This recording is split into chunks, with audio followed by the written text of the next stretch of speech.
Bonjour à tous. Merci de venir à cette table ronde dédiée à la revitalisation des industries avec comme sous-titre renforcer la souveraineté économique et accélérer la relance post-crise. Pour évoquer ce sujet, j'ai 5 invités très prestigieux. Je ne reprendrai pas leur bio ici parce qu'on n'aurait pas le temps en 1h15 ou 1h30. Mais j'ai le plaisir d'accueillir à cette table ronde l'ancien vice-président de la BAD, président de Inter Africa Capital, M. Mohamed Hamidouche, bonjour. Le CEO de Renault Groupe Marocco, Mohamed Bachiri, bonjour et bienvenue. Je suis désolé, la table ronde n'est pas très équilibrée en termes de représentation des genres, mais voilà, on a essayé de faire quand même de la qualité malgré tout. Voilà, non, mais donc j'ai la grande joie d'accueillir Mohamed Abdellah Yara, le président de Morilog, de la République islamique de Mauritanie. On accueille aussi Paulo Gomes, que je vais essayer de présenter tout à l'heure, alors que c'est impossible de présenter Paulo Gomes. Et enfin, Amin Zarouk du Maroc. Merci d'être là. Vous êtes le patron de Green Open Lab. Je précise que toutes les biographies sont disponibles sur l'application qui est excellente. Et je souhaite introduire cette table ronde, d'abord en remerciant chaleureusement les organisateurs de ce formidable événement MedDays qui permet de retrouver des amis, de rencontrer l'ensemble des parties prenantes qui participent de la transformation du continent africain. Donc c'est vraiment très enthousiasmant et très enrichissant. Je me présente pour ma part en 2 mots, mais on n'est pas là pour parler de moi. Je m'appelle André Agid, je suis entrepreneur, je suis français et j'habite à Paris.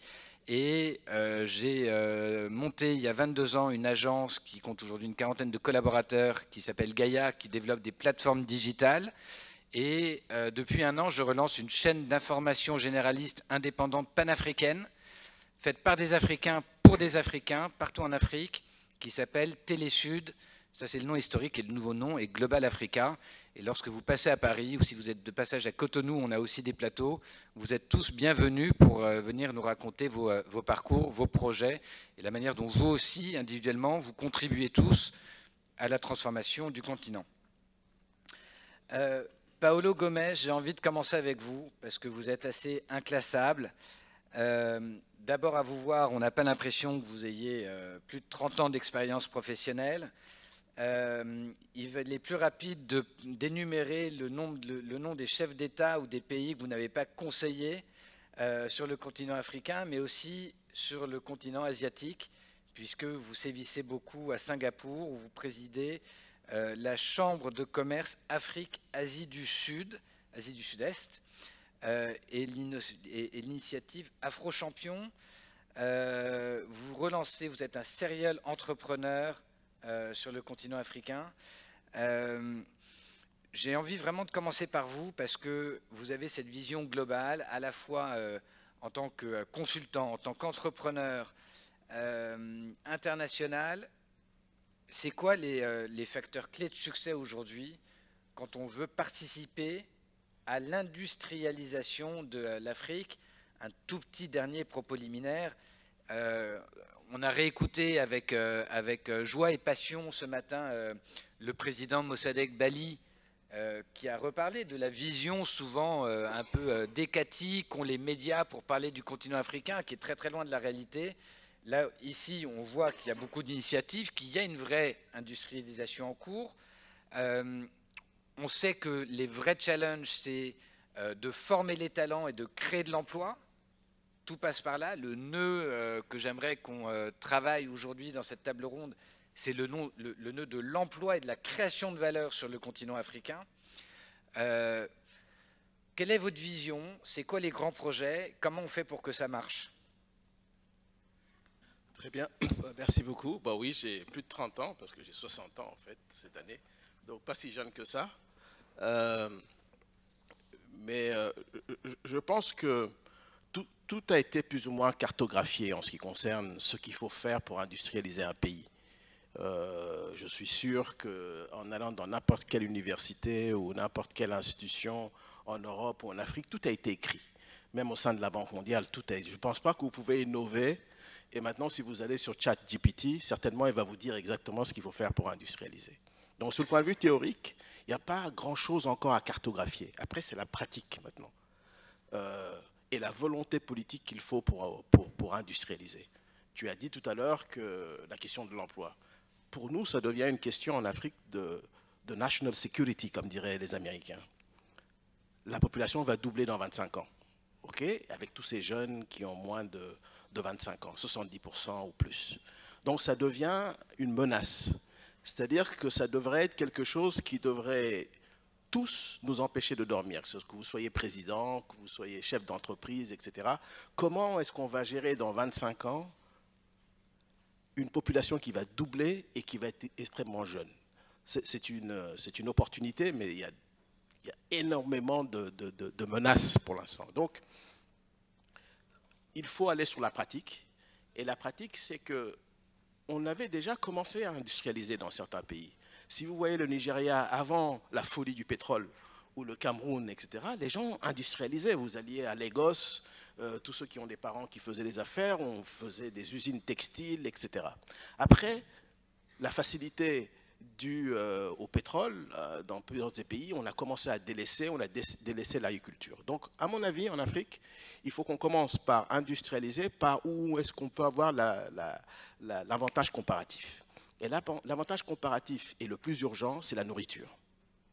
Si on arrive à utiliser l'agriculture comme le point d'entrée pour notre industrialisation, nous serons moins dépendants des autres pays par rapport à cette industrialisation. D'abord parce qu'on va se nourrir, et la logistique qui est nécessaire pour cette industrialisation et le skill qui est nécessaire pour l'industrialisation en entrant par l'agriculture est moins compliqué. Okay? Donc, bien sûr, il faudra l'énergie, et c'est là qu'il faut faire attention avec la narrative dans laquelle on dit qu'il faut que l'Afrique fasse une industrie verte. Ça ne va pas se passer comme ça. La transition vers la verdure de l'industrialisation ne va pas être facile. On ne va pas industrialiser avec l'énergie solaire. En tout cas, il faut quand même faire un mix énergétique. Donc, point d'entrée avec l'agriculture, l'énergie. Il faut la formation professionnelle. Et puis, il faut mettre les instruments financiers. Les private equity ne vont pas faire l'industrialisation. Parce que les private equity cherchent des projets qui existent déjà. Donc, il va falloir mettre en place des outils de financement, notamment des fonds de dette, pour permettre ces industrialisations. Si vous voulez faire du fruits et légumes, etc., il vous faudra des fonds de dette qui pourront travailler avec les banques locales, en monnaie locale, puisque je veux dire, financer en dollars et tout ça extrêmement risqué pour nos pays, d'autant plus que pour l'alimentation, vous allez vendre sur place. Donc des instruments de fonds de dette, des instruments de garantie, et puis un État capable. On ne demande pas un État qui soit super intelligent, mais un État capable qui est prêt à s'engager avec le privé pour lui faciliter la vie. Et un des pays qui est en train de réussir cette démarche, c'est le Bénin en ce moment. Un État extrêmement proactif qui va avec le privé. Si vous regardez ce qu'ils ont fait par rapport à la plateforme de Glojibé, c'est l'État qui a financé une grande partie de cette plateforme, c'est l'État qui a mis tous les moyens incitatifs et aussi certains instruments de financement avec la caisse de dépôt.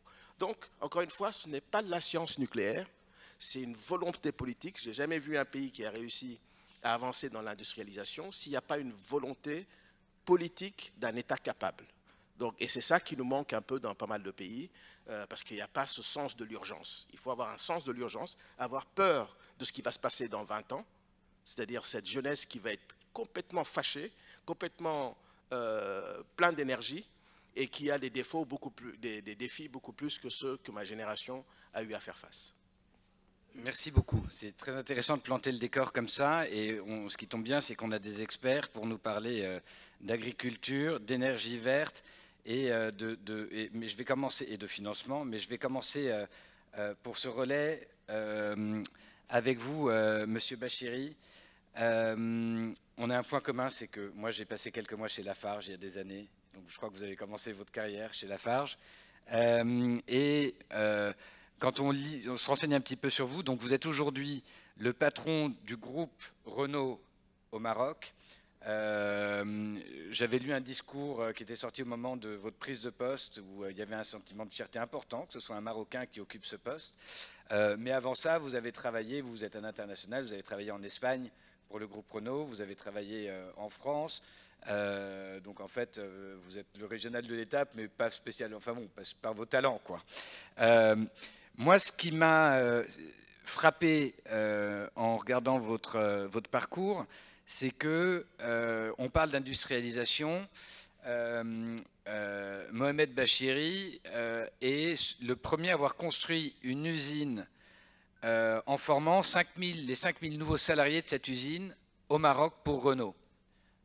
C'est une première. Donc si on veut avoir un retour d'expérience important sur comment on fait, je pense qu'il faut vous avoir à notre table ronde et vous poser la question, ce que je fais maintenant. Comment est-ce que vous avez fait? Comment ça s'est passé, cette construction de plateforme avec ces 5000 nouveaux collaborateurs? Merci pour votre question et je tiens à remercier les organisateurs de m'avoir invité. L'usine de Tanger a démarré, de Renault à Tanger a démarré en 2012. Le Maroc n'avait pas, enfin il y avait l'expérience de l'usine de Casablanca qui s'appelle Somaca qui a été créée en 1959. Mais c'était une expérience assez limitée au marché marocain et au meilleur des années, on fabriquait 10 000 véhicules. Aujourd'hui, on a une capacité de 1 demi-million de véhicules par an. Donc, on montrait un peu tout ce qui a été fait. Et le choix de la région du Nord, pourquoi? Parce qu'il y a des infrastructures de qualité mondiale. Je citerai le port de Tanger-Med, qui est le plus grand port de la Méditerranée. On a des autoroutes. Je compare toujours le Maroc à la Roumanie parce que la Roumanie, on fabrique aussi des voitures. Il y a 1850 km d'autoroutes au Maroc et en Roumanie, qui est un pays européen, il y a 450 km. Donc vous voyez un peu un pays africain en termes d'investissement sur les infrastructures, tout ce qu'il a fait sur les 15 dernières années. Et c'est ce qui a permis aussi à ce que Renault puisse venir s'installer dans la région du Nord. Maintenant, l'usine, quand on a démarré, le Maroc ne formait pas, par exemple, sur les métiers de l'industrie automobile. Il n'y avait pas suffisamment de formation offerte, que ce soit dans la formation professionnelle ou dans la formation supérieure dans les écoles d'ingénieurs. Et les premiers recrutements qu'on avait faits en 2008, ils étaient 450 personnes. On devait les envoyer en France en formation dans nos usines, notamment à Flins, au Technocentre. Je me rappelle très bien de cette expérience parce que c'était une expérience assez unique. On devait s'assurer que les 450 jeunes Marocains devaient rentrer au Maroc pour démarrer avec nous l'usine. Et que, bon, on a fait le nécessaire et ça a bien marché. Donc tout le monde est rentré. J'avais cet objectif en tant que fonction RH à l'époque. Après, en parallèle, on a construit, ce qui a été dit par mon prédécesseur, ce qui fait aussi le succès de nos activités au Maroc, c'est qu'on a une relation, une qualité de partenariat public-privé qui est unique. Nous existons à peu près depuis un siècle au Maroc, en 1928. Et dans le cadre de ce partenariat public-privé, l'État a construit pour nous un centre de formation qui s'appelle Institut de formation au métier de l'industrie automobile Ishmiya, qui est à l'entrée de l'usine, mais qui est donné en gestion déléguée à l'usine de Renault pour d'abord former ses collaborateurs, mais aussi pour former les équipes de l'écosystème, des équipementiers qui sont venus s'installer, se greffer à nous au fur et à mesure du temps. Et depuis 2011, date de création de ce centre à aujourd'hui, nous avons réalisé 3 millions d'heures de formation. 3 millions d'heures de formation. Et il faut le faire, nous l'avons fait. C'est grâce, et avec le retour d'expérience, à cet investissement dans la formation, à ce transfert de compétences et de savoir-faire des équipes de corporate aux équipes locales, qu'on a réussi à démarrer dans les délais. Et ce qui est aujourd'hui le succès de l'automobile au Maroc, c'est essentiellement un investissement dans le capital humain. Et on continue à le faire. Sur les 3 millions de formations, il y a à peu près un tiers qui est dédié aux équipementiers. Parce qu'on ne forme pas uniquement nos équipes, on forme aussi les équipes des équipementiers. Il y a 250 équipementiers qui sont installés, 220 000 emplois en général de façon indirecte. Et c'est fondamental et on continue à le faire. Alors maintenant, par rapport toujours à la formation et à l'enseignement, l'industrie automobile est en train de vivre une mutation profonde, importante, que ce soit en termes de durabilité, en termes d'électrification, en termes de technologie. Et nous avons conçu un programme de formation au Renault, Maroc, avec les équipes de corporate, un programme de formation cycle ingénieur Bac+5. Et nous l'avons partagé avec les équipes de l'enseignement supérieur au Maroc. Et ce programme a commencé à être déployé dans les écoles d'ingénieurs, notamment les INSA de Tanger et de Tétouan dans un premier temps, et les écoles d'ingénieurs à Casablanca, pour qu'on puisse pouvoir, d'ici 5 ans, avoir les compétences dont on aura besoin d'ici 5 ans. Qu'on n'attendra pas 2030 pour dire est-ce qu'on a les compétences en 2030. Donc c'est maintenant que ça se passe, et donc il faut toujours anticiper parce que nous sommes dans une industrie très, très lourde, très complexe, très compliquée. Il faut toujours avoir cette réactivité et cette anticipation sur les événements pour pouvoir les faire. Et parmi les choses sur lesquelles on entend travailler, c'est de négocier dans les meilleures conditions ce virage électrique, parce que notre principal marché, c'est l'Europe. On exporte 90% de ce qu'on fabrique dans 70 pays et on fait rayonner le Made in Morocco dans partout en Afrique, au Moyen-Orient, en Europe et quelques pays en Amérique latine. Et on profite justement, parmi les points aussi importants du choix du Maroc, c'est que le Maroc a signé des accords de libre-échange avec à peu près plus de 50 pays, donc c'est à peu près 2 milliards d'habitants, un marché de 2 milliards qui est ouvert à nos portes, et la plateforme logistique et industrielle qui est connectée à notre usine permet de le faire dans les meilleures conditions. Oui, c'est très intéressant. Et juste une précision, vous embarquez d'autres industriels de la région, mis à part, il y a la filière, on a entendu avec les équipementiers, mais il y a d'autres industriels dans la région qui suivent un peu le même chemin et qui ont ces partenariats avec l'enseignement supérieur pour former les ingénieurs de demain. En tout cas, nous, on l'a fait pour deux objectifs. D'abord, pour répondre aux besoins de la filière. Deuxièmement, c'est un acte citoyen aussi, parce qu'il faut aussi qu'on puisse accompagner l'enseignement et l'éducation à adapter ces programmes de formation par rapport aux besoins du secteur privé. Et on embarque avec nous les différentes filières sur ces sujets.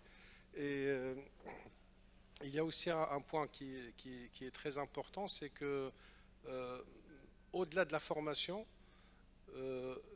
tous les prestataires qui travaillent avec nous, notamment les PME et PMI, et on en a beaucoup, des dizaines et des centaines, en fonction des exigences de l'industrie automobile, on les accompagne à monter en compétences, en savoir-faire, par rapport aux prestations qu'ils nous offrent, et ça n'a pas de prix. C'est-à-dire que d'une façon indirecte, on accompagne beaucoup d'équipes de PME, PMI marocaines, au-delà de la filière automobile, dans l'automatisation, dans la filière métallique, dans l'électricité, etc., à monter en compétences et à diffuser ce savoir-faire auprès d'autres clients potentiels. Et c'est ça notre rôle de locomotive de la filière automobile, c'est que l'automobile n'est pas uniquement pour l'automobile, c'est pour la filière industrielle de façon générale. Parce que dans l'automobile, on trouve beaucoup de choses. Il y a le plastique, la métallurgie, l'électronique, les composants, etc. Donc c'est assez complexe. Et voilà, donc je vais m'arrêter là et après je reviendrai sur oui. Merci beaucoup. Il y a tellement de choses à dire. Hein. Oui, non, mais et puis c'est passionnant de vous écouter. Alors, quelqu'un d'autre qui me donne quelques complexes en tant qu'entrepreneur, parce qu'il a sévi dans les mêmes domaines que moi, c'est Amine. Bonjour Amine, merci d'être avec nous. Bonjour.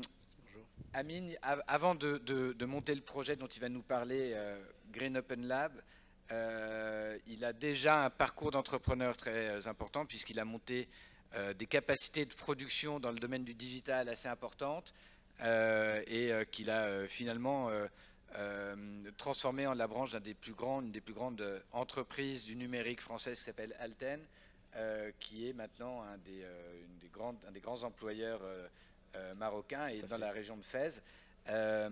Et Amine, peut-être que je vais vous laisser vous présenter, parce que vous le ferez mieux que moi, et nous parler de ce nouveau projet Green Open Lab. Mais juste après, pour connecter avec ce qu'on a dit avant, vous, les talents que vous avez fait monter en compétences dans le domaine du numérique, comment ça se passait? Il y avait là aussi une volonté des pouvoirs publics de former cette filière-là, ou est-ce que c'est vous qui avez coordonné et formé beaucoup des talents que vous aviez? Alors, merci beaucoup de m'avoir donné l'occasion de parler de ce sujet-là qui me tient particulièrement à cœur, le sujet de la compétence. Effectivement, même personnellement, c'était comme une obsession de développer la compétence et créer de l'emploi. effectivement, il y a une volonté, il y a un esprit entrepreneurial effectivement qui a fait que on a réussi ce challenge, mais il y a aussi le terreau qui était favorable, parce qu'il ne faut pas oublier qu'on était à un moment où, en 2008, moi quand je faisais mes études en France, je voyais le Maroc de l'extérieur, et croyez-moi, quand on est à l'intérieur du Maroc, on ne le voit pas de la même façon que quand on est à l'extérieur, et on voit toute la dynamique et la création des parcs offshoring, etc. Et à un moment donné, on se dit, mais il y a tout ça, il faut à un moment donné venir et contribuer. Et c'est là où, étant donné que je suis originaire de Fès, j'avais encore cette idée de dire il faut que je vienne et qu'on développe quelque chose au niveau de ma région. Et c'est à ce moment-là, effectivement, que j'ai fait la rencontre de quelques personnes très compétentes au niveau du Centre régional d'investissement de Fès-Meknès. À l'époque, c'était Fès-Boulmen. Et j'ai vu un projet qui était sur 3 slides PowerPoint qui s'appelle Fès Shore. C'était plus une vision, une volonté, et ils avaient besoin d'un premier client qui va signer une lettre d'intention. Et moi, à ce moment-là, j'étais salarié dans une entreprise en France. J'avais même pas terminé ma période d'essai, j'avais 24 ans. Et j'avais cette idée-là d'aller voir mes patrons et de leur proposer de devenir mes associés et créer une petite société de services qui va travailler pour nos clients, un petit delivery center. En fait, l'histoire a commencé comme ça. Et justement, le choix de la ville, évidemment, c'est un choix de cœur, mais c'est aussi un choix de raison, parce que peu de personnes le savent, Fès-Meknès, la région, est le premier pôle universitaire du Maroc. C'est en fait le plus grand producteur de diplômés, avec plus de 6 universités. Et c'est quelque chose quand même, c'est un véritable terreau qui permet à toutes les industries ou toute économie de se développer, parce que c'est le nerf de la guerre. Et donc c'est ce qui a permis à cette entreprise de grandir et de se développer, et aller au-delà de Fès, à Rabat, à Casa, maintenant à Tétouan. Et aujourd'hui, c'est probablement à dépasser 3000 ingénieurs. Et donc du coup, on a été approché par le groupe Alten, et le groupe Alten a fait l'acquisition de cette filiale qui est devenue plus tard. Alors, la question est comment, parce qu'à un moment donné, il fallait innover. On avait des nouveaux métiers, parce que quand on parle de technologie, c'était dans le digital, mais c'était aussi dans l'ingénierie, avec l'avènement d'Alten, avec l'automobile, et on a des locomotives comme Renault. Il y avait également PSA à l'époque qui recrutait et qui voulait développer des centres de services. Et c'est à ce moment-là, effectivement, on s'est dit pourquoi pas nous, parce que, comme a dit Sébastien à juste titre, la Roumanie, c'est un pays déjà d'automobile. Son histoire, elle est liée à l'automobile, et donc c'est un concurrent assez féroce. Mais le Maroc a d'autres atouts. Et nous avons joué justement sur nos atouts, qui sont ceux de la compétence et de la technologie. Et donc nous avons fait, parce qu'à un moment, on avait besoin d'ingénierie, on avait besoin aussi de technologies diverses et variées sur l'automobile, sur la logistique, la supply chain, etc. Et nous avons justement eu ce réflexe d'aller, parce qu'on avait un taux de transformation qui était de 3%. Quand je dis taux de transformation, ça veut dire quand on veut recruter 3 personnes, on doit traiter 100 candidatures. Et pour moi, c'était anormal. J'avais des jeunes diplômés qui étaient un peu, des fois, pas mauvais, mais juste, entre guillemets, mal orientés par rapport aux besoins du marché. Et c'est la raison pour laquelle nous avons lancé des programmes de reconversion qu'on a appelés Boost et Upgrade. Ça veut dire on est allé chercher vous vous rendez compte, on avait des personnes qui avaient des masters en nucléaire au Maroc, alors qu'on n'a pas vraiment d'industrie nucléaire, et c'était des personnes qui avaient... Et donc, nous, ils sont pleins de potentiel, ces jeunes-là, et on a signé des conventions avec des universités pour faire de upgrade avec, à la clé, un diplôme supplémentaire. Comme ça, on va les intégrer, mais aussi on va leur donner la possibilité de se développer ailleurs. Et c'était parmi les choses dont je suis le plus fier, c'est qu'en fait on a réussi à créer de nouvelles compétences, à créer des nouvelles opportunités pour des personnes qui étaient complètement compétentes, mais aussi... Et donc vous avez contribué à faire évoluer les filières d'enseignement pour répondre à vos besoins avec, Effectivement, ce n'était pas que grâce à nous, c'était aussi grâce aux universités marocaines, ou ça je peux le dire, qui sont extrêmement flexibles et ouverts. J'ai des partenaires français qui sont toujours surpris de cette capacité des universités marocaines à s'adapter et à être ouverts.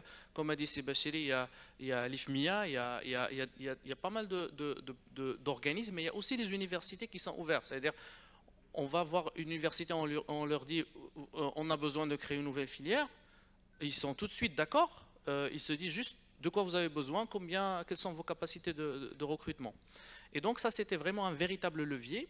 Et pour moi, effectivement, pour faire un peu c'était la création d'emplois, mais c'était aussi cette idée de dire, OK, on va servir d'autres pays sans vraiment, pour limiter le départ des personnes vers l'étranger. Parce qu'il y a des personnes qui étaient obligées de partir et aujourd'hui, si on leur permet de trouver des opportunités dans leur région, et ça c'est très très important parce que c'était pour nous, le défi c'était de permettre un développement des régions et aussi permettre à des jeunes filles qui étaient moins mobiles que les jeunes garçons de pouvoir trouver des opportunités à forte valeur ajoutée dans leur région sans avoir à quitter leur ville, sachant que c'est une triste réalité.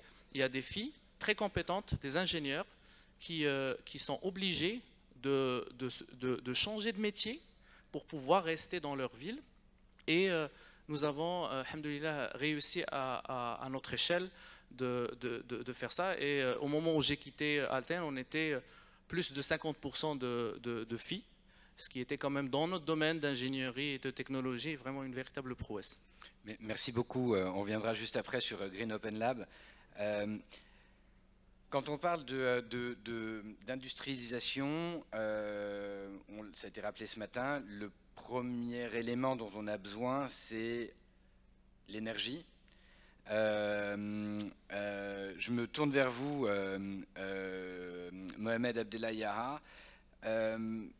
Vous êtes aussi un serial entrepreneur mauritanien avec un track record extrêmement impressionnant.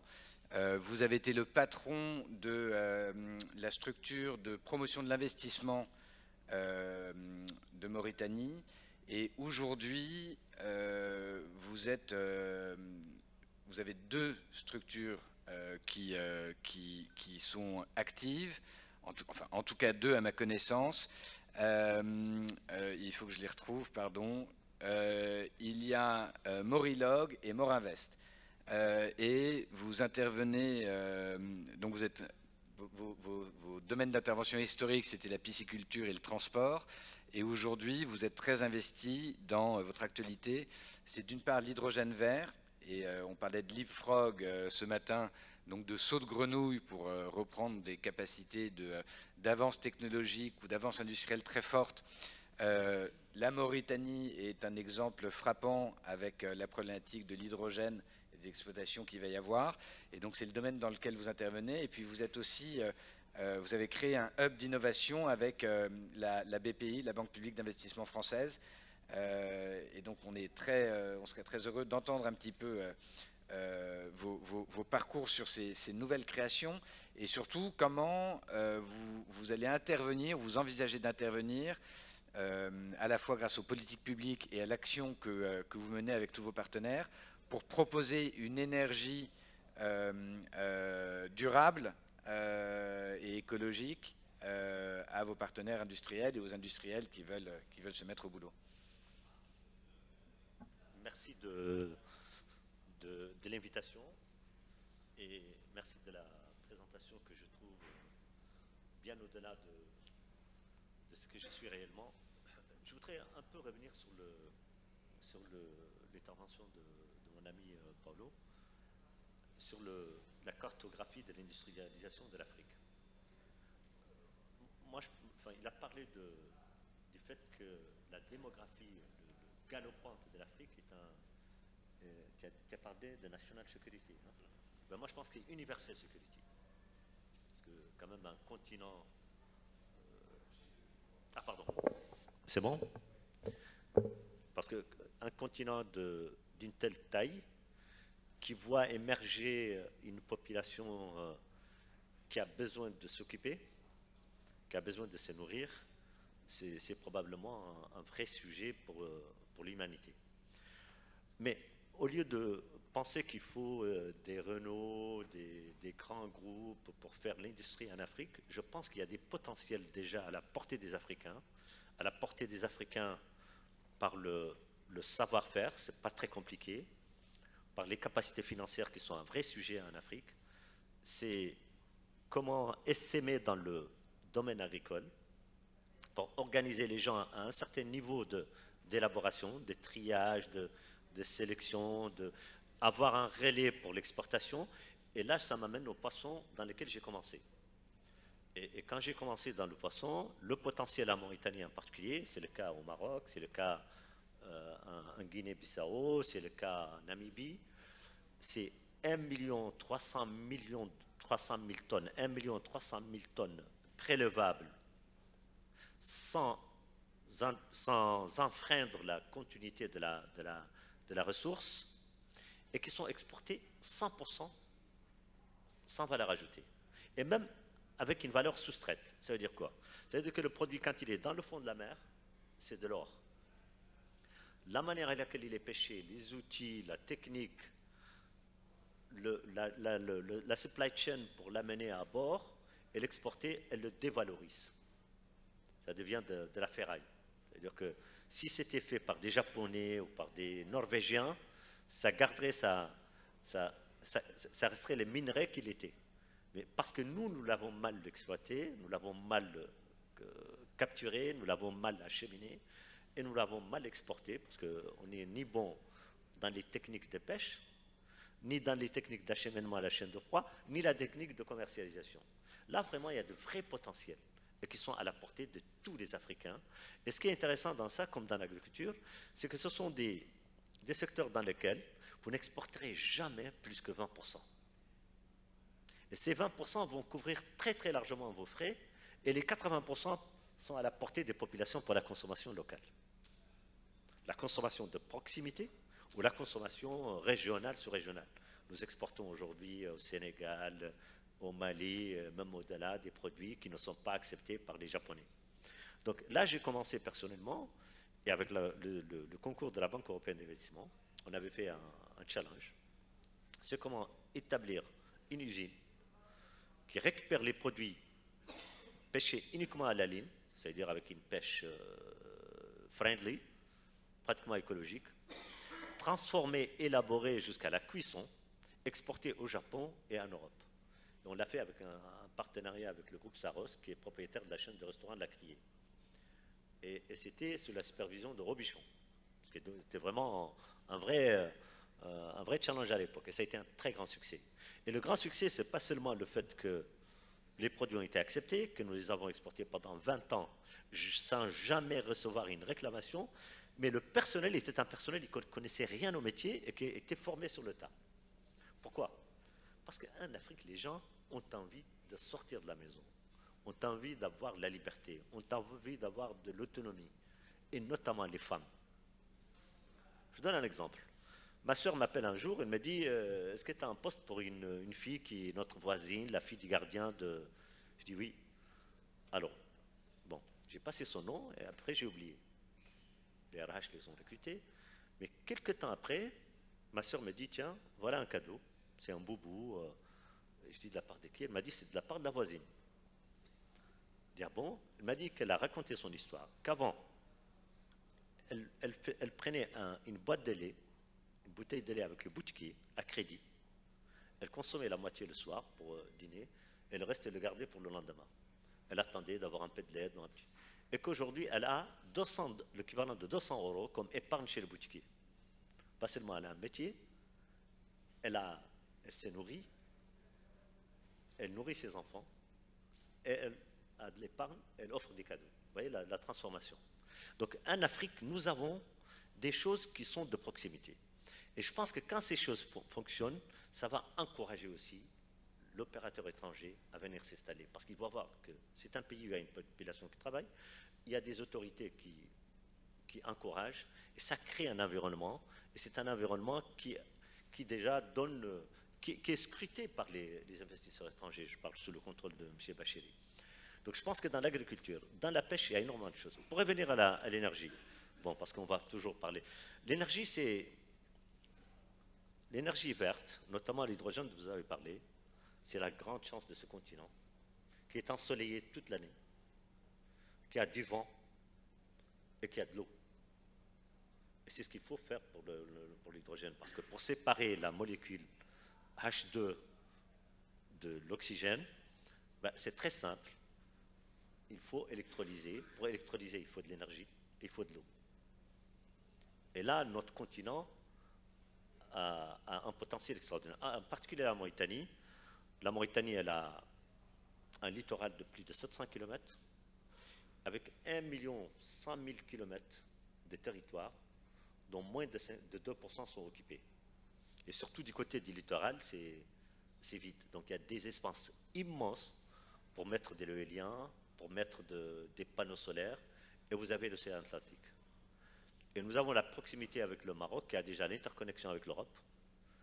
Et nous avons aussi la possibilité avec l'Espagne, parce que c'est par un raccourci de faire des passages. Donc la Mauritanie a signé, elle est citée par la Banque européenne d'investissement, par le groupe de travail sur l'hydrogène, comme étant l'un des pays africains, les 4 ou 5 pays africains, qui sont favoris pour un développement hydrogène important. Et elle a déjà signé des protocoles avec des groupes aussi importants que Shell, CWP, BP, et Total, Charlotte. Et ce sont des projets qui sont au stade de l'étude aujourd'hui.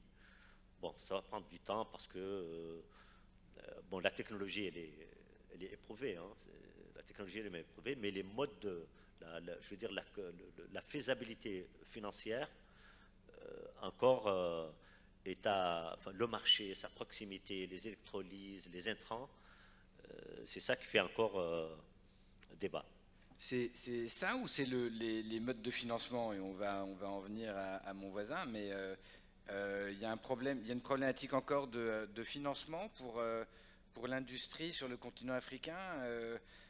C'est quoi? C'est des devises trop chères, c'est un risque jugé trop important, voire inique, et des taux d'intérêt insupportables. C'est votre vision de financier sur ce sujet de l'industrialisation, quel est-il?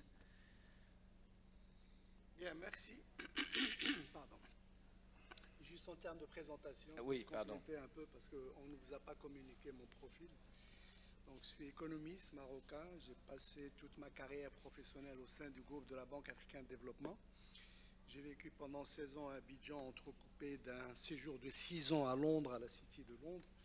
J'étais aussi directeur régional pour l'Afrique du Nord et le Moyen-Orient, basé au Caire pendant 4 ans. Ensuite, j'étais à Dakar pendant 7 ans et je couvrais l'Afrique de l'Ouest, y compris la Mauritanie, où j'ai financé des projets de pêche. Je pourrais aussi en parler. Et j'ai fini ma carrière à Tunis, n'est-ce pas, en tant que vice-président en charge de la décentralisation. On a ouvert 38 bureaux en Afrique et 1 au Japon.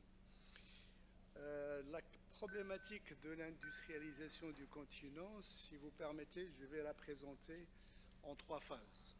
La phase coloniale, avant l'indépendance, depuis l'indépendance à nos jours, et les perspectives d'avenir. Si on regarde l'histoire de notre continent, on se rend compte qu'il y avait une base industrielle, surtout sur les côtes maritimes. C'est les colons qui ont installé certaines unités de transformation des minerais ou des produits agricoles pour leur marché, pour l'exportation. Et même aujourd'hui, on trouve des disparités géographiques énormes entre le sud et le nord de nos pays. Si vous allez au Nigeria, si vous allez au Sénégal, si vous allez en Côte d'Ivoire, vous trouvez qu'il y a cette disparité qui est source d'instabilité politique et sociale. N'est-ce pas? Vous avez vu la crise que la Côte d'Ivoire a connue, Boko Haram au nord du Nigeria, etc. Et j'en passe. Je ne vais pas m'éterniser là-dessus. Les indépendants sont venus, l'exploitation a continué par les entreprises qui étaient installées du temps de la colonisation, Et voilà qu'un mouvement de privatisation a commencé ici au Maroc et ailleurs, où nous avons permis à un tissu industriel local de se développer. Et ce développement s'est fait grâce à l'appui financier d'institutions financières qu'on appelait les banques nationales de développement économique. On avait une BNDE. Dans tous les pays subsahariens, ils avaient aussi des banques de développement industriel, en Côte d'Ivoire et ailleurs. Avec la mauvaise gouvernance et les NPL, comme on les appelle, les non-performing loans, ou ce que moi j'appelle les cadavres, qui étaient dans les tiroirs, des projets financés sur instruction de l'autorité politique, avec des hommes d'affaires, n'est-ce pas, qui n'avaient fait ni étude de faisabilité, ni rien du tout. Alors on s'est retrouvé avec une masse de prêts non performants. Et sous la houlette de la Banque mondiale, dans les années 80, avec les fameux programmes d'ajustement structurel, on a purement et simplement liquidé ces institutions, ce qui a créé un gouffre pour assurer le financement de l'industrialisation de notre continent. Aujourd'hui, bien, de nouveaux opérateurs financiers émergent sur le continent, qu'il s'agisse de la BAD ou de la Banque africaine d'import-export ou des banques régionales comme la Banque ouest-africaine de développement ou la BIDC au niveau de la CEDEAO ou bien la East African Development Bank pour l'Afrique de l'Est ou bien la DBSA en Afrique du Sud, etc. On a ces institutions qui réussissent à mobiliser des lignes de crédit qui sont octroyées à des institutions financières locales, qu'elles soient spécialisées ou commerciales, pour assurer le financement de l'industrie à travers les PME ou les grandes structures. Si je me permets de citer le cas spécifique du Maroc, l'OCP, un jour j'étais avec Moustapha Tarab, il me dit « Mais est-ce que la BAD peut financer une structure comme la nôtre, bien que nous ne sommes pas une structure publique à 100%, avec le guichet du secteur privé ?» J'ai dit oui, il y a un instrument dédié aux entreprises publiques qui sont gérées de façon autonome, qui ont un conseil d'administration, qui ont une gouvernance acceptable. Première opération avec l'OCP, 250 millions de dollars. Donc, des investissements colossaux sont faits. Aujourd'hui, l'OCP investit au Nigeria 3,5 milliards de dollars. Elle investit en Éthiopie. Vous voyez la nouvelle dimension de ces investissements. Si je reviens au cas spécifique de la BAD, aujourd'hui, elle dispose d'un capital qui dépasse les 300 milliards de dollars. À l'époque, les pays réussissaient à peine à emprunter 5 millions de dollars, 10 millions de dollars, 20 millions de dollars. Aujourd'hui, ce que vous lisez dans les médias, et vous êtes un monsieur des médias, n'est-ce pas? Vous allez entendre parler que la Côte d'Ivoire a levé 450 millions de dollars. Le Ghana a levé 600 millions de dollars, etc. Donc, il y a une explosion des financements, malgré tous les problèmes liés à la gestion de la dette, les financements chinois, etc. C'est un autre débat dans lequel je ne voudrais pas... Bon, je ne voudrais pas revenir sur ce débat, le clash entre occidentaux et les gens de l'Asie, etc. Regardez les propos de Trump dès son arrivée, n'est-ce pas? J'impose 60% de taxes aux produits chinois, etc. Il impose je ne sais pas combien de taxes pour les produits européens, etc. Donc ça, c'est un autre débat aussi. Alors, on revient aux fondamentaux. Aujourd'hui, on est conscient de plus en plus qu'il faut transformer localement nos ressources naturelles. L'Afrique fait l'objet de convoitises des grandes puissances internationales. Tout le monde veut avoir une part du gâteau africain. Regardez tout simplement les fameux sommets qui sont organisés. Les Japonais ont été les premiers à innover avec les TICAD. Ils sont à la TICAD 9. Donc c'est des sommets. Nippon-Afrique, Sino-Afrique, Inde-Afrique, Europe-Afrique, même le monde arabe aussi, la Ligue arabe aussi organise. L'Arabie saoudite organise aussi un sommet avec l'Afrique, etc. Les États-Unis aussi font la même chose, etc. Le futur, c'est le continent. Et là, je m'adresse à la jeunesse qui est devant nous, n'est-ce pas? Pensez à cette question qui est fondamentale. Aujourd'hui, nous assistons encore malheureusement à la fuite des cerveaux, n'est-ce pas, vers le nord. Il faut encourager ces gens à venir comme vous. Vous êtes venus, vous avez cru à une idée, on vous a accompagné, vous avez trouvé un environnement des affaires propice au développement de vos affaires. Et on a besoin de millions de cas comme ça. Aujourd'hui, la diaspora africaine, n'est-ce pas, essaie de venir, mais elle trouve des problèmes encore de démocratie, d'instabilité, de népotisme, etc., de manque de liberté aussi dans nos pays, etc. Et donc ça pose un véritable problème, mais ce sont des problèmes insurmontables. Quand on est engagé pour le développement du continent, lorsqu'on sent ça dans nos tripes, tous ces problèmes-là deviennent secondaires. Le potentiel en Afrique est extrêmement élevé. Le taux de retour sur investissement dans le secteur industriel dépasse les 35%. Mais on ne dit pas ces chiffres-là. Ça, c'est quelque chose de très important. Ce sont des chiffres de la CNUSET, ce n'est pas mes chiffres à moi. Hein. C'est juste pour vous dire qu'aujourd'hui, il suffit tout simplement de s'embarquer dans un processus de transformation. Vous allez trouver un écosystème autour de vous qui va vous accompagner. On a mentionné le cas des centres régionaux d'investissement. Il y a l'agence de promotion des investissements et des exportations, n'est-ce pas, au Sénégal. Il y a beaucoup de guichets uniques, n'est-ce pas, qui existent un peu partout sur le continent où vous êtes pris en charge, vous êtes assisté, vous pouvez créer votre société en 2 heures. Aujourd'hui, dans plusieurs pays, hein, au CPC, en Côte d'Ivoire, etc. Donc, il y a une nouvelle donne. La position géostratégique du Maroc est extrêmement importante. Vous avez parlé tout à l'heure de la disponibilité d'infrastructures de premier plan au niveau international. Il a mentionné Tangemed, mais il y a aussi d'autres ports qui sont en construction. Le port de Dakhla, également, c'est quelque chose de très important. Et je vais terminer sur le secteur de l'énergie, parce que je publie un livre sur le gazoduc Maroc-Nigeria, qu'on appelle aujourd'hui le projet gazoduc de l'Atlantique. Et puis, ce projet structurant concerne tout l'espace de la CEDEAO. 13 pays seront traversés par ce gazoduc. Je suis consul honoraire du Cap-Vert au passage. Et là, j'ai écrit une note au président de la République pour dire, écoutez, comment le Cap-Vert va profiter de cette structure parce que vous n'avez pas de connexion avec eux. Vous êtes situé à 450 km des côtes ouest africaines, etc. On est en train d'élaborer, n'est-ce pas, une stratégie pour voir comment on peut renforcer l'intégration économique régionale entre l'ensemble des pays membres de la CEDEAO pour qu'ils puissent profiter de ça. Vous avez dû entendre parler aussi d'un grand projet structurant qui va permettre de commercialiser l'énergie propre du Maroc vers la Grande-Bretagne à travers un câble maritime, n'est-ce pas? Donc vous voyez les innovations auxquelles nous assistons aujourd'hui, etc. Donc c'est des projets colossaux, immenses, l'avenir est là. Le gazoduc va permettre aussi d'alimenter des centrales électriques. Donc on aura même le gaz de ville aujourd'hui. On n'a pas le gaz de ville aujourd'hui au Maroc. Mais à Abidjan, ils ont le gaz de ville. À Alger, ils ont le gaz de ville. En Égypte, ils ont le gaz de ville, etc. Donc imaginez tous les investissements qui vont se faire dans ce sous-secteur de l'énergie qui va créer des emplois, qui va créer des entreprises, qui va créer un écosystème incroyable. Donc nous avons les ressources qu'il faut. La transformation du café-cacao. Aujourd'hui, le Ghana et la Côte d'Ivoire ont pris la décision de transformer sur place le cacao pour produire du chocolat et de l'exporter, qui est de très bonne qualité.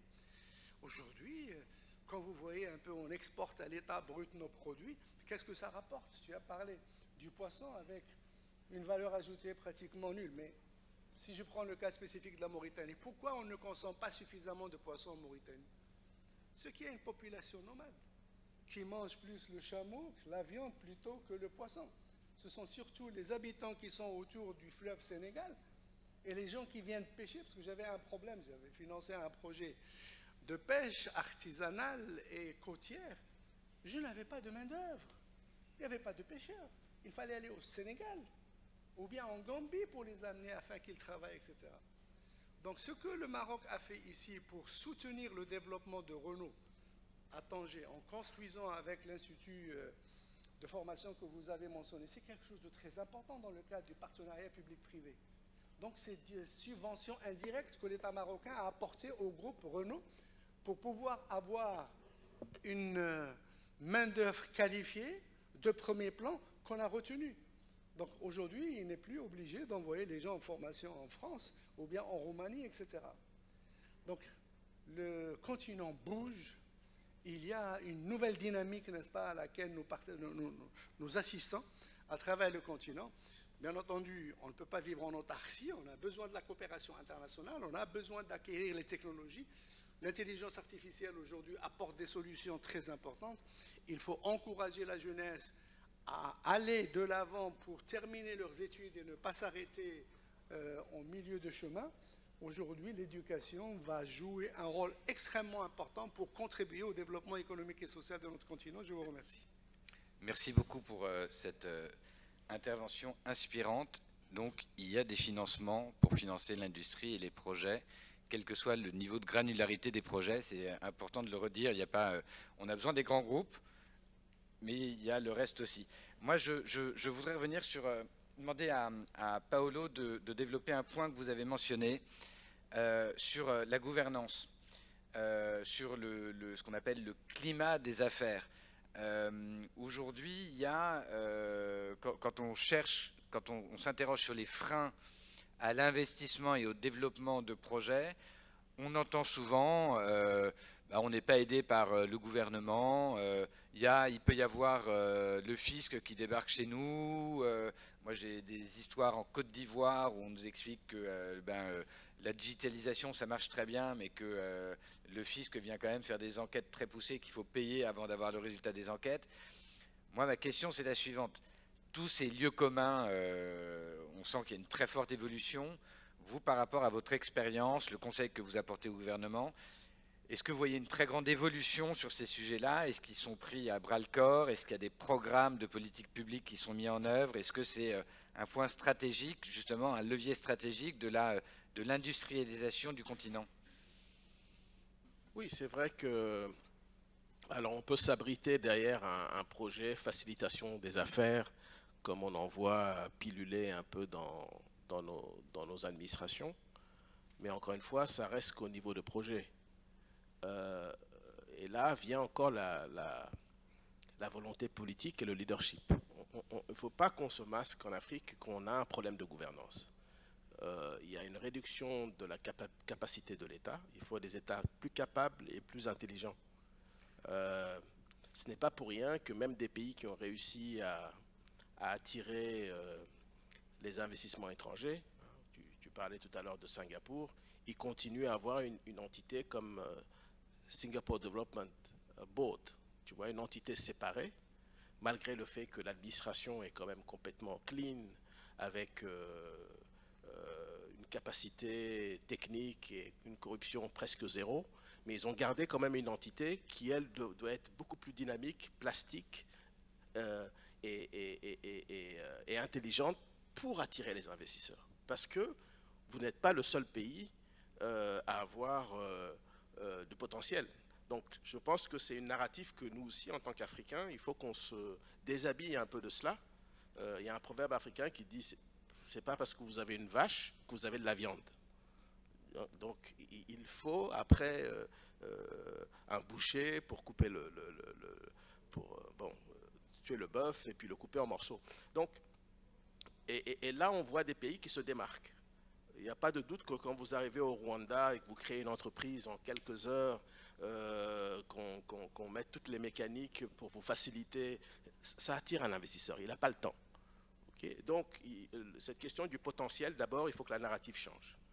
Le potentiel, ça vous mène nulle part. Après, c'est la pratique.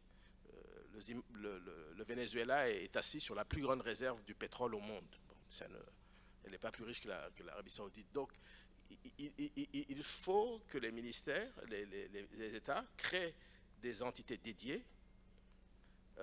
Ces entités dédiées doivent être équipées en capacité et en ressources pour aller faciliter l'investisseur.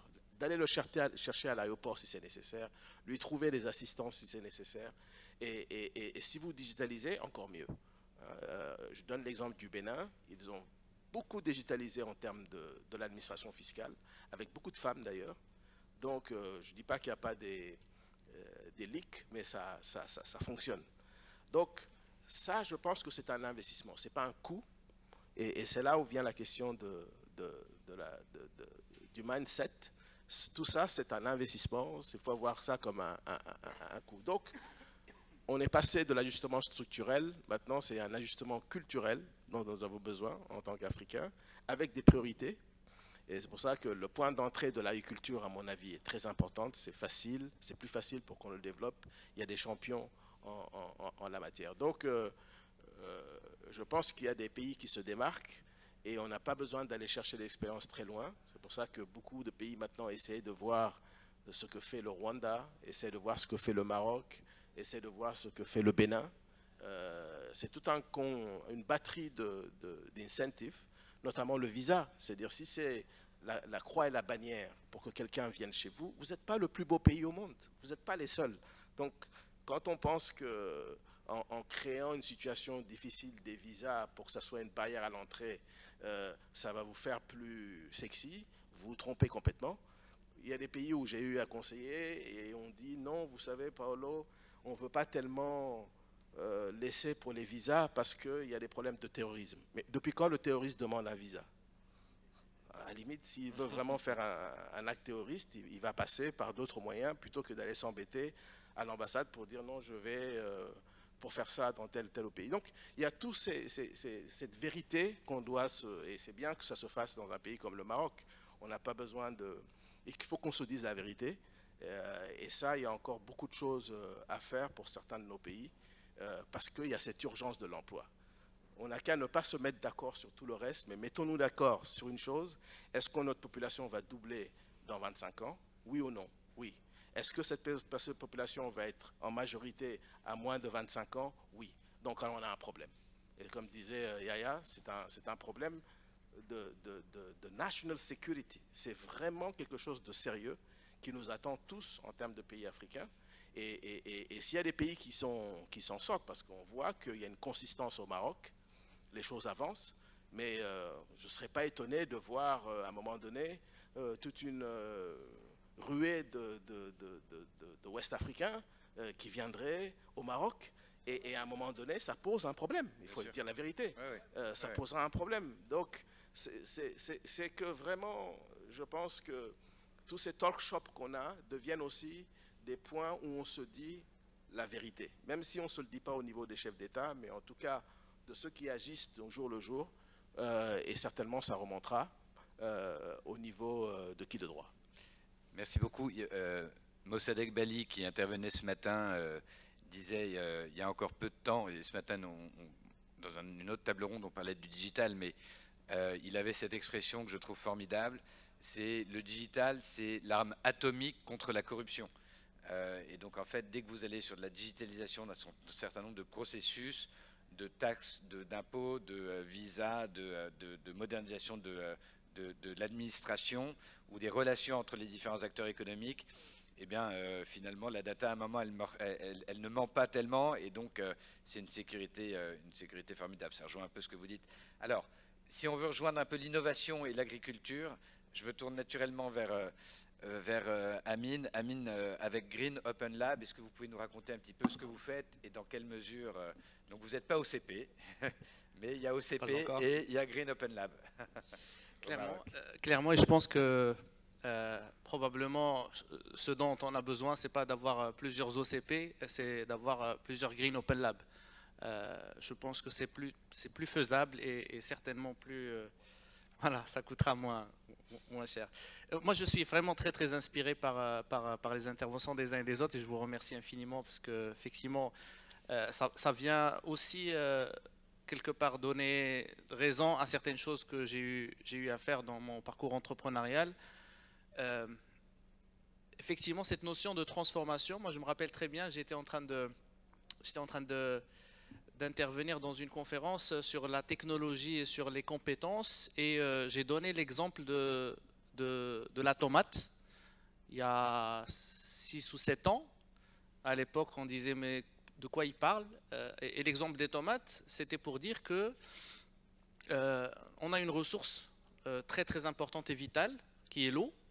Au lieu d'exporter l'eau, il faut transformer le maximum pour exporter le produit le plus transformé grâce à l'eau. C'est-à-dire, je prends un exemple, au lieu d'exporter le melon ou la tomate, on aimerait bien pouvoir en faire, je ne sais pas, des pizzas margarita et de faire une sauce tomate peut-être plus transformée ou voire même au-delà de ça. Et je pense que c'est le même combat. Je pense que avec tout ce qu'on a aujourd'hui, j'ai entendu, il y a évidemment ce gros challenge du changement climatique. on a une raréfaction des ressources, c'est une réalité. On a une différence, on a de l'eau d'un côté et de la sécheresse, enfin on a des inondations ici et des sécheresses là. Et donc on a notre challenge, c'est comment faire face à ce changement climatique tout en pouvant nourrir les 50 milliards qui vont venir dans quelques années. Dans quelques années. Et ça, c'est un véritable challenge.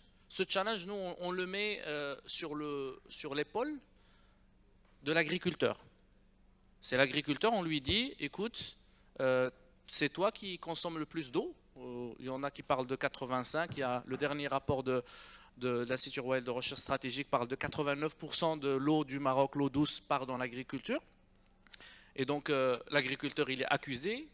Et de l'autre côté, on lui dit, on a besoin de sécurité alimentaire, de souveraineté alimentaire, et on a besoin vraiment de vivre dans l'abondance et de manger.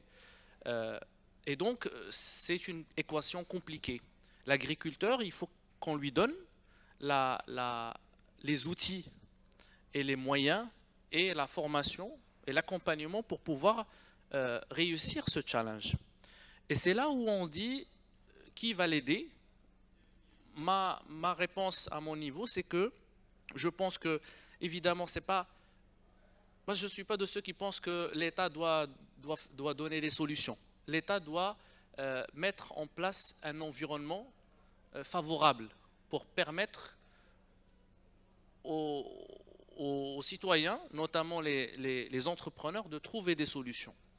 Et j'y crois, et c'est la raison pour laquelle, justement, j'ai eu cette réflexion et cette prise de conscience quand, pour moi, je créais de l'emploi et j'étais très très content, mais à un moment donné, il y avait le Covid, etc. Et je me suis dit, et c'est là où j'ai eu conscience vraiment de cette notion d'export de compétences, parce que c'est bien, ça crée de l'emploi, ça crée de la valeur, ça permet de faire monter en compétences nos jeunes, c'est magnifique. Et d'ailleurs, j'en profite parce que dans mon côté give back, je suis en train aussi de travailler avec CBI Netherlands qui accompagne des PME marocaines dans l'IT pour pouvoir exporter et créer de l'emploi pour les jeunes. Donc c'est quelque chose qu'il faut booster et encourager. Maintenant, si on veut être un peu ambitieux, il faut se dire comment on va pouvoir utiliser cette matière première qui est la compétence, au lieu de l'exporter via l'outsourcing et l'offshoring d'une manière brute, comment on va la transformer. Parce que quand on parle de transformation, on transforme la compétence, on peut transformer l'eau, on peut transformer l'énergie. Au lieu d'exporter notre énergie, je pars du principe que le Maroc sera un producteur d'énergie. Justement, cette transformation, c'est de construire les usines justement autour des pipelines pour pouvoir transformer autre chose. Et donc, ça s'applique aussi pour la compétence. Et la compétence se transforme en innovation. Sa Majesté, il a parlé il y a quelques années, et c'était parmi les choses justement qui m'ont vraiment boosté pour faire ce que je suis en train de faire aujourd'hui, c'est qu'en fait, après le Covid, et c'était, je pense qu'on n'aura jamais trop cité les apprentissages du Covid. Sa Majesté, il avait parlé du sujet de la souveraineté. La souveraineté alimentaire, la souveraineté énergétique, la souveraineté sanitaire et la souveraineté industrielle. Et industrielle, dedans, moi je mets technologique aussi. Parce que l'industrie et la technologie, c'est la même chose. Ça converge. Donc là, on parle d'industrie 4.0. Et quand on voit des success stories comme Elon Musk, aujourd'hui, on est incapable de dire est-ce que c'est un geek ou c'est un industriel. Donc ça converge. Donc l'idée, c'est de comment on va pouvoir transformer tout ça, utiliser notre compétence, nos ressources, pour pouvoir assurer cette souveraineté alimentaire, utiliser notre énergie pour justement booster notre industrie, pour pouvoir justement nourrir le monde et exporter des choses à forte valeur ajoutée. C'était pour moi un véritable challenge et à mon niveau, je me suis dit, étant donné, parce que cette réflexion, je l'avais à l'époque où j'ai pris les commandes de la Fédération du Digital, entre 2020 et 2022, c'était en pleine période de Covid et le digital était sur toutes les bouches et tout le monde parlait du digital et de souveraineté, etc. Et le Maroc a fait vraiment preuve de résilience, parce que les deux mots, je pense qu'il faut retenir après le Covid, c'est la souveraineté et la résilience. Je pense que le Maroc, pour pouvoir assurer sa résilience, il faut qu'il soit souverain. Et ça va aussi dans l'autre sens. Green Open Lab était là pour justement permettre à des agriculteurs d'utiliser nos ressources et notre capacité, les capacités de nos compétences à innover pour pouvoir les aider à produire plus avec moins. C'était ça un peu la philosophie de la chose. J'ai d'abord commencé par créer, je me suis dit, j'étais en train de dessiner comment mon projet entrepreneurial lucratif, parce que je ne fais pas pour la beauté du geste aussi, je fais aussi parce que je suis un entrepreneur et je cherche des opportunités. Et tout à l'heure, on a parlé de problèmes. J'étais un peu, excusez-moi, un petit peu choqué quand j'ai entendu la jeunesse. La jeunesse est mise dans la case des problèmes. Évidemment, je pense que la jeunesse, c'est la solution et c'est l'opportunité. Et c'est là, c'est tout le résultat l'objectif de cette intelligence collective. On doit réfléchir comment on va transformer tous les problèmes qu'on a cités en opportunités, parce que justement, ce sont des opportunités. Je reviens à l'entreprise que j'ai créée, qui s'appelle Arwa Solutions. Arwa, c'est une solution digitale à base d'IoT et d'IA qui permet de démocratiser l'usage de la technologie pour un agriculteur. C'est-à-dire l'agriculteur, il va être capable d'avoir son assistant personnel qui va lui dire quand il faut irriguer, et comment, et combien, et quel est le meilleur moment pour pouvoir optimiser son irrigation. On a obtenu des résultats qui, dans certains cas, étaient au-delà de 50% d'économie. Nous en sommes très très fiers. Cette solution a été fabriquée par des Marocains dans un Fab Lab, dans une zone rurale, des compétences marocaines, et c'est de cette transformation que je parle. Avant, on recrutait des personnes et on travaillait pour les autres, on envoyait les work packages en ligne. Aujourd'hui, on les transforme dans des innovations utiles pour l'agriculteur. Et ce qu'on est en train aujourd'hui de préparer, c'est de pouvoir exporter ces technologies et ces équipements, parce que quand on parle d'équipement, c'est de l'IoT, c'est des cartes électroniques qui sont développées, software et hardware, au Maroc, par nos ingénieurs. Et c'est à ce moment-là que j'ai aussi identifié un véritable problème qui est celui de l'adoption. Oui, c'est bien de connaître les véritables problématiques et orienter les innovateurs vers des solutions qui touchent le quotidien de l'agriculteur, mais à un moment donné, il faut aussi travailler sur l'autre, sur l'agriculteur qui a un véritable sujet d'adoption. L'agriculteur ne va pas aller d'une manière spontanée à l'innovation parce que, et ça c'est de notre faute, hein, les gens du digital, parce qu'on utilise des termes galvaudés, IA, IoT, disruptif, en fait des termes qui font fuir. Mais à un moment donné, il faut juste expliquer. Je pense que l'exemple de ChatGPT qui aujourd'hui qui nous montre ce que c'est l'intelligence artificielle ou les chatbots, etc. Et donc c'est là où on a identifié que à un moment donné, l'agriculteur il a besoin d'avoir du showcase, d'avoir la notion de démonstration. Et c'est comme ça qu'on a créé dans la région de Fez-Meknès, plus spécialement à Sfro, un campus ou un accélérateur d'adoption agricole. Les grands agriculteurs qui ont l'ambition et le budget vont aller partir ailleurs dans des pays développés, ils vont s'inspirer de ce qui existe ailleurs. Les petits agriculteurs et les moyens n'ont pas cette opportunité. Donc on leur a créé l'espace pour pouvoir voir une ferme intelligente qui fonctionne avec des nouvelles technologies et souvent des technologies marocaines. Et de l'autre côté, on va aussi permettre à des innovateurs, des jeunes porteurs de projets, de se connecter à ces agriculteurs pour connaître vraiment leur véritable problématique. On a beaucoup de jeunes qui imaginent des problèmes, qui vivent à Casablanca, qui ont des bureaux au Technopark, et qui imaginent des solutions pour des problématiques et des solutions pour l'agriculteur alors qu'ils n'ont jamais mis les pieds dans une ferme. Et donc nous, on essaie de réduire un peu ce fossé entre l'agriculteur et le producteur de technologie.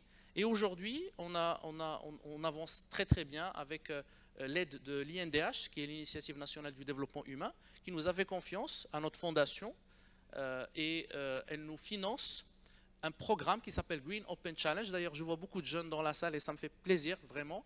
Je vous invite toutes et tous à aller sur greenopenchallenge.com. Vous allez voir plusieurs vidéos d'agriculteurs qui ont des problèmes. Nous vous invitons à parcourir c'est des vidéos de 1 minute, hein, parce qu'on sait que vous n'avez pas beaucoup de temps. Donc, juste scroller rapidement, vous allez identifier des problématiques. Si vous choisissez une problématique, contactez la fondation Green Open Lab et vous allez pouvoir bénéficier du financement pour développer le prototype et également financer votre go-to-market. Je vais m'arrêter là peut-être. Oui, je reprends la parole parce que l'instant pub est fini. Amine. Merci beaucoup, c'est génial ce type d'initiative. Moi j'ai une question avant de vous laisser 5 minutes dans la salle pour les questions. Et Mohamed Bachiri, c'est à vous que je vais poser cette question. Vous êtes un capitaine d'industrie, un champion africain. Ça c'est pour la partie sympa de la question. La partie moins sympa de la question, c'est qu'est-ce qui freine les autres, qu'est-ce qui empêche les autres? Pas vous, hein. Qu'est-ce qui font que... donc j'ai entendu qu'il faut des niveaux de granularité différents, des entrepreneurs à tous les niveaux, tous les étages et dans tous les domaines. Mais selon vous, parmi vos pairs que vous rencontrez partout dans le monde, qu'est-ce qui les freine encore, vraiment en 2 minutes, pour venir? Pour venir au Maroc? Pas pour venir au Maroc. Le Maroc, ça fait 10 ans qu'il y a des politiques publiques qui sont extrêmement dynamiques. Donc on ne voit pas ce qui pourrait freiner quelqu'un pour venir au Maroc. Non, pour venir sur le continent d'une manière générale, sans cibler un pays en particulier. Bon, il faut faire plusieurs choses. On en a parlé tout à l'heure. Il y a d'abord des politiques publiques volontaristes. Ça me paraît important. Deuxièmement, c'est une qualité de partenariat public-privé qui est aussi très importante. Et troisièmement, il faudrait aussi travailler sur la coopération régionale. Ça, c'est un sujet qui me paraît important. Et c'est bien sûr l'investissement dans le capital humain, dans les chartes d'investissement, des infrastructures, on en a parlé. Et c'est ce qui permettra peut-être demain de faire développer des champions et de créer un écosystème industriel, pas forcément automobile, mais des écosystèmes automobiles. Maintenant sur le futur, il est très important d'attaquer des axes sur lesquels nous on a commencé à travailler, que d'autres pays africains peuvent les anticiper parce qu'ils ont des avantages, des points positifs par rapport à nous, notamment sur les matières premières. Donc il y a une intégration en profondeur à renforcer. On peut trouver des synergies entre les matières premières, notamment qui rentrent dans la fabrication des batteries électriques. Les pays africains regorgent de ces matières premières, mais malheureusement, elles ne sont pas transformées au bon endroit. Et on peut trouver des synergies régionales là-dessus. Deuxièmement, c'est l'innovation. Amine en a parlé. Il faut investir énormément dans la technologie. Et même au Maroc, moi je pousse beaucoup, de par ma casquette de président du groupe Maroc Industrie au niveau du patronat marocain, parce qu'on puisse mettre en place un vrai écosystème que j'appelle Tech Plus, dédié au développement de la robotique, aux automatismes, à l'IoT et à des solutions innovantes pour accompagner toutes les filières industrielles, qui va créer des centaines et des centaines d'emplois, notamment pour les jeunes, et qui va faire émerger des startups et des PME. Le troisième point, on n'en a pas beaucoup parlé dans l'industrie, c'est l'énergie. Alors, bien sûr, il y a l'énergie éolienne, il y a l'hydrogène vert, etc. Mais il y a un sujet dont on ne parle pas beaucoup, c'est l'efficacité énergétique. Il ne suffit pas d'avoir une énergie propre à disposition d'une usine, encore faut-il avoir les outils, les moyens, la technologie pour bien la dompter, pour bien l'utiliser, parce que le centre de coût de la consommation de l'énergie dans une usine, quelle qu'elle soit, industrielle, c'est parmi les premiers centres de coût. Donc l'innovation dans les domaines en lien avec la décarbonation et l'efficacité énergétique sont hyper importants pour le futur. Et là, on n'a pas besoin d'avoir des investissements colossaux. Beaucoup de pays africains peuvent, de par les matières premières, le soleil qu'ils ont, dès maintenant, créer des écosystèmes par rapport à ce sujet. Le dernier point qui me paraît important, c'est l'économie circulaire, ou ce que j'appelle la durabilité industrielle, c'est-à-dire la gestion des déchets industriels.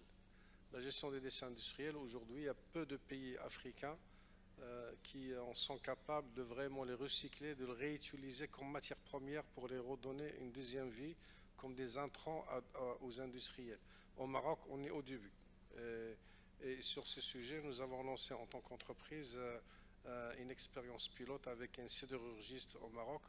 À partir des déchets que nous générons dans nos process, il y a quelqu'un qui va les collecter, on va les acheminer vers ce sidérurgiste à Casablanca, qui va les réutiliser pour produire les bobines de tôle dont on aura besoin demain pour fabriquer les caisses de nos voitures. Et c'est comme cela qu'on va protéger, rentrer dans une économie durable, protéger les matières premières, créer de l'emploi. Et la partie durabilité industrielle avec l'innovation, il y a aussi énormément de choses à faire. Donc je pense qu'au niveau africain, il ne faut pas penser qu'il faut beaucoup d'argent pour faire des investissements industriels. Toute l'innovation, la technologie qui aujourd'hui devenait très abordable. Au début, par exemple, un robot, quand on a démarré, je vais m'arrêter là après, quand on a démarré l'usine de Tanger, au niveau de la tôlerie, le taux de robotisation était de 12-14%. C'était manuel. Aujourd'hui, on est 45-46%. On a investi énormément dans la technologie, dans la robotique, parce que les robots aujourd'hui, ça coûte 5-6 fois moins cher qu'il y a 10 ans. Et ça crée de l'emploi à forte valeur ajoutée. Contrairement à ce que beaucoup de gens pensent que ça détruit l'emploi, ça crée des emplois de qualité. Et ça crée un savoir-faire qui n'existe pas. Auparavant, on envoyait nos ingénieurs se former en Turquie pendant 3 mois pour les robots. Maintenant, on a notre école de formation, on les forme nous-mêmes. On fait ramener même des gens d'étrangers pour se former chez nous. Donc il y a énormément de choses à faire, mais ce qui est important, c'est la synergie et la collaboration régionale.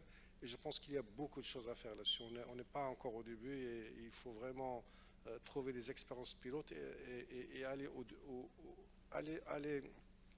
début.